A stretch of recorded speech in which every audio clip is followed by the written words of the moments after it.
looking heading into tomorrow? A couple of knocks and bruises from last week. Mark O'Hara is a big doubt for us. Rayan Alhassan is a doubt as well. We've got Ewan Mooney back again, back in training, but whether he's fit enough to be involved, we'll judge that today. But them injuries may give him an opportunity for us to look at. And Owen Mooney, he got injured in a reserve game as well, so he won't be available. Is there a big motivation there, just given your record against Dundee United this season? No wins, haven't scored against them either, looking to put that right tomorrow? Yeah, I believe we're a different team than when we played them. There wasn't a lot in the games, of course, and Jim's had the holdover us for them 3 games. So our motivation has to be just to try and get 3 points. Forget about what's happened in the past. We go up there, we'll take a decent crowd, and we have everything to gain, absolutely nothing to lose. In everybody's eyes, it's been a terrific season. It's been a very successful season, but 3 points could give us a chance to make it even more successful. And that's how the squad has showed the perfect attitude in the first 2 games of the split. Is it just about continuing that and see where it takes you? Yeah, as I say, the season's been a success already, so there's no pressure on us. When you've been in a situation where you've been, you think you're guaranteed to be in Europe the whole time, that puts a pressure on other teams. We were still fighting to get into the top 6 right to the last minute, so the pressure's obviously off us. That doesn't mean to say we go without any expectation. We go and we expect to get 3 points by how we're playing, and then that would make things interesting, but it's up to us to do that. Is this probably the only part of the season, Steve, where you can just enjoy it as such? Yeah, to an extent. As I said, yeah, we got into the top 6, which is a relief and an achievement due to how tight it is down the bottom 6, and being very little between any team there.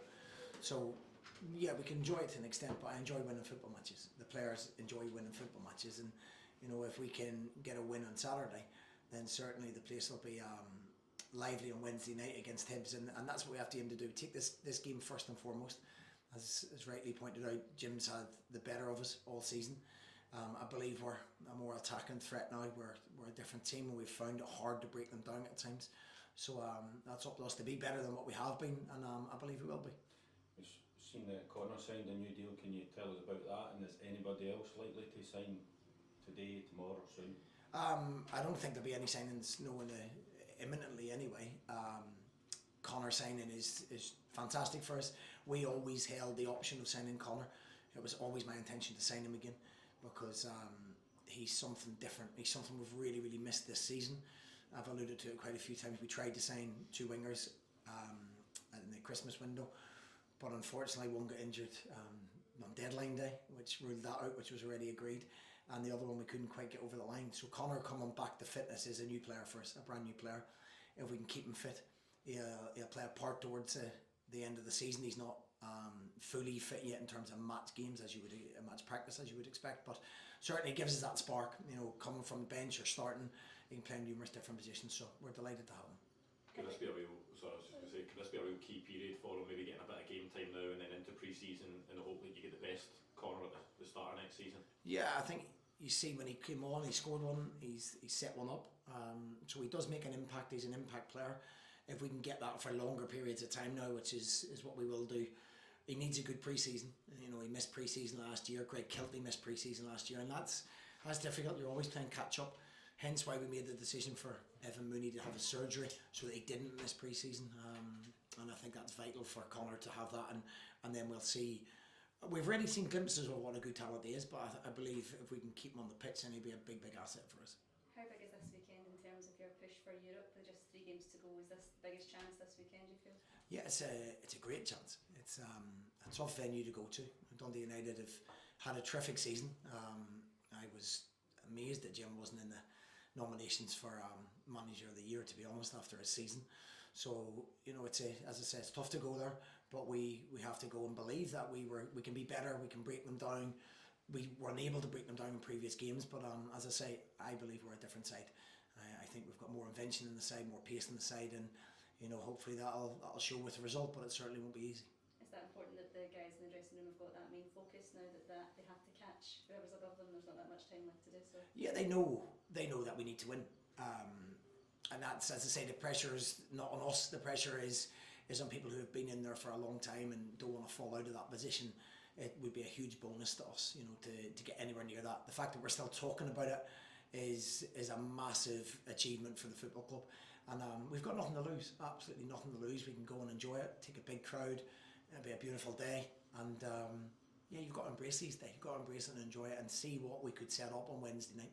You say there's no pressure on you, but would you be slightly disappointed if you weren't to achieve it?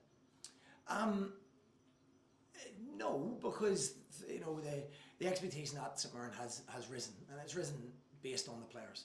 You know, so they would be disappointed because we believe there's certain small things that have went against us during the season that could have played a key part. But now we're in a position to do something about that and not worry about all those things that went against us early on. And I think that's the real motivation.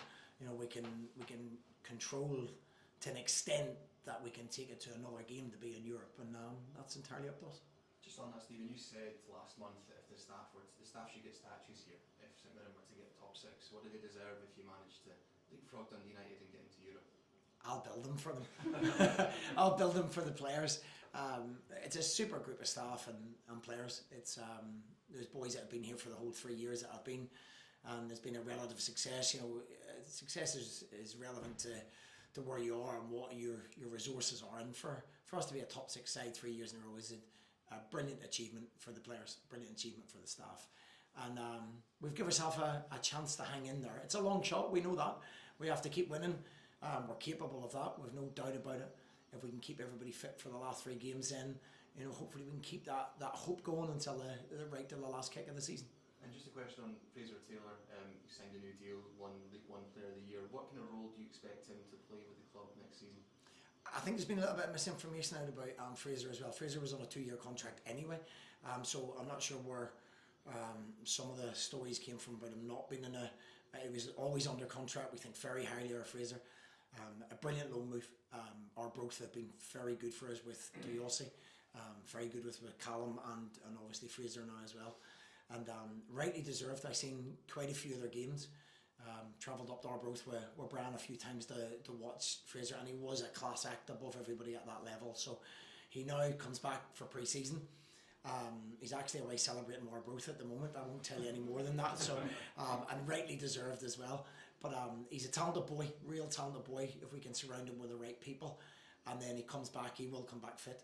It's now, can he make that adjustment for the step up to the Premiership, which is a big step up from League One. But certainly he's got the talent. He's technically excellent, and it's up to us to try and find a place in the squad for him to come and make an impact. Well, Okay.